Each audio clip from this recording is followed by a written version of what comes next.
نصلی علی رسول الکریم اما بعد اعوذ باللہ من الشیطان الرجیم بسم اللہ الرحمن الرحیم خیر الناس من ینفع الناس صدق اللہ العلی العظیم۔ آج کا یہ پروگرام کوئٹہ ڈیولپمنٹ محاذ کے سالگرہ کے موقع پر ہم نے کل یہ عہد کیا تھا کہ آج کے دن ہم مسائل پر بات نہیں کریں گے، لیکن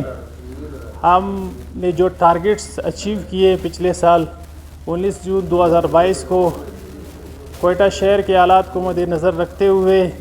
کہ کوئٹہ شہر میں بہت سے مسائل ہیں، اس کے حل کی طرف کوئٹہ ڈیولپمنٹ محاذ کے قائد جناب عبدالمتین اخندزادہ کی قیادت میں ہم نے یہ عہد کیا تھا کہ اس شہر کو دوبارہ ہم بہتری کے جانب لائیں گے،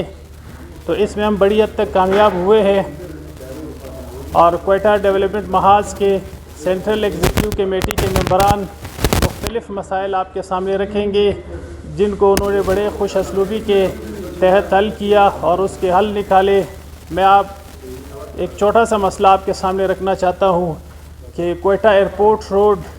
جو ہمارا وی آئی پی روڈ ہے، جس پہ وی آئی پی موومنٹس ہوتے رہتے ہیں، تو اس روڈ پہ جسے آلمو چوک کے نام سے جانا جاتا ہے، ایک سیوریج کا وہاں پہ مسئلہ درپیش ہوا اور وہ پانی 3 مہینوں تک ایئرپورٹ روڈ پہ بہتا رہا۔ تو یہاں کے باسی سوئے ہوئے تھے یا ان کی آواز اپنے منزل تک نہیں پہنچ رہی تھی،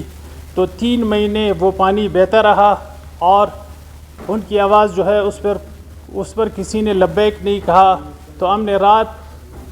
ایک رات عبدالمتین اخندزادہ، نذیر بازئی صاحب اور میں وہاں پہ گئے اور ہم نے ایک ویڈیو پیغام کے ذریعے متعلقہ ڈپارٹمنٹ کو متنبع کیا کہ اگر آپ نے اس ایشو کو حل نہیں کیا تو آنے والے جمعے کے دن ہم یہاں پر احتجاج کریں گے۔ تو آپ یقین جانیں، وہ ایئرپورٹ روڈ پر جو دکانیں تھیں، ایک دکاندار نے مجھ سے کہا کہ پچھلے مہینے میں نے یہ کرایہ دکان کا اپنے جیب سے دیا ہے، اس پانی کی وجہ سے، اس کی بدبو کی وجہ سے میرے دکان پہ گاہک نہیں آتے۔ پھر جب ہم نے احتجاج کی کال دی، انہوں نے وہ مسئلہ حل کیا، تو میں وہ کارپوریشن کے سیکریٹری صاحب کا شکریہ ادا کرتا ہوں کہ انہوں نے ہمارے اس احتجاجی کال کو سیریس لیا۔ ہم 1000 مرتبہ اس کا شکریہ ادا کریں گے اگر وہ 1000 مرتبہ کوئی اچھا کام کرے،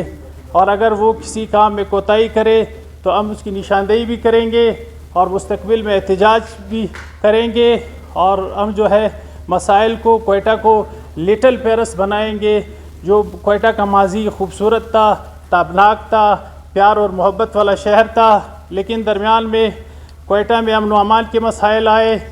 یہ مختلف قومیں ایک دوسرے سے دور رہے۔ اچھا،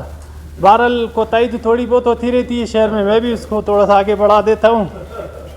تو ہم واپس کوئٹہ کو خوبصورت کوئٹہ بنانا چاہتے ہیں، پیار اور محبتوں سے بڑا کوئٹہ بنانا چاہتے ہیں۔ ہمیں کوئٹہ میں ایسا تقسیم کیا گیا کہ ایک بولی بولنے والا دوسرے بولی کے ساتھ بیٹھ نہیں سکتا تھا، اور وہاں پہ ہمیں دور کیا گیا، اور اس کے اندر جو ہے ان کرپٹ لوگوں کے جو ہے وہ کام چلتے رہتے ہیں۔ ہم انشاءاللہ اتحاد اور اتفاق کے ساتھ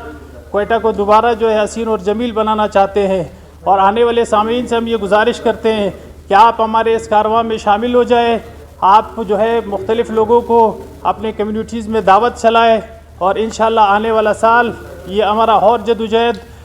کا ہوگا، انشاءاللہ ہم اس میں کامیاب ہوں گے۔ آپ کی ہمت کی ضرورت ہے۔ وقت کی قلت کی وجہ سے میں اپنی باتیں مختصر کرتا ہوں۔